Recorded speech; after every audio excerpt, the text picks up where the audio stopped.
But I am surprised that the economy has not taken a bigger hit in terms of how we lead our lives and the demand for stuff than it has. I'm just surprised that it hasn't pushed us, I won't say off a cliff, but that they wouldn't have been a bigger impact. It may still happen. I don't want to be negative and freak out about where things are going. But I am pleasantly surprised to see that most of it seems to still be going on. But those who lost their jobs probably say, what are you talking about?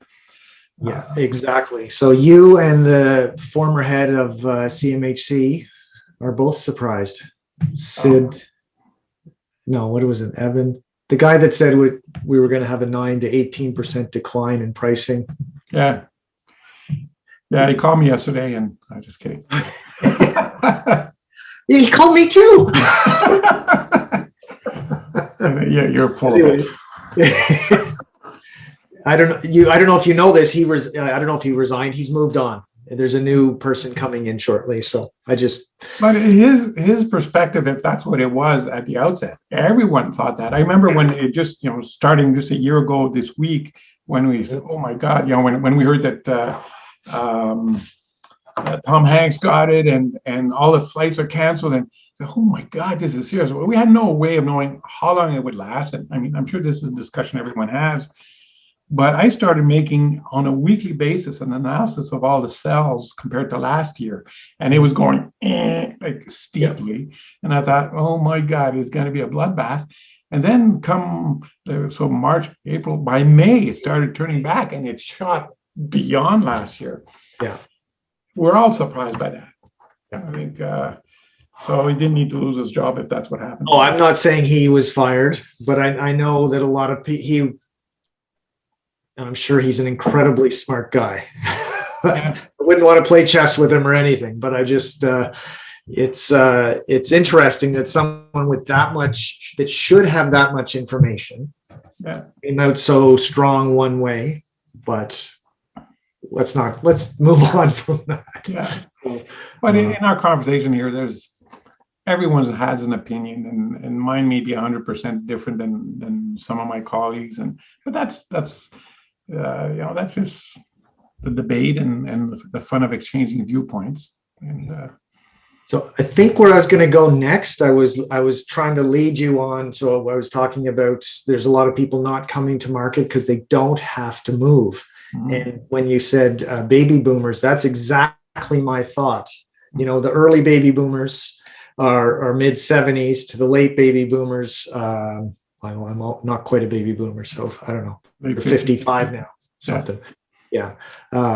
So if they have any issue with their health, and if they're not financially stressed at all, and they don't need to move, they're waiting. Exactly. So, and we still have people moving to Ottawa. We have a lot of people coming back to Ottawa if they're working remotely. We certainly have people leaving Ottawa as well, going, back home to wherever they came from to get a government job in Ottawa.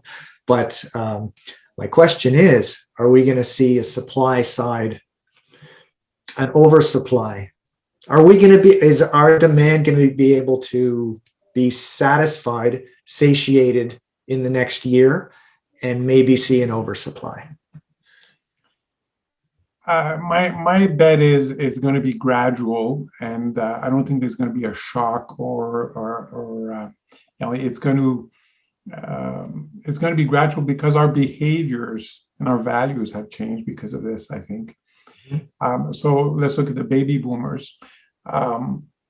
So many of them, I'm sure you're dealing with the same thing, clients that I've had for years who finally are empty nesters. At my age, I'm 66. And I've had so many of these who are saying, okay, we want to downsize.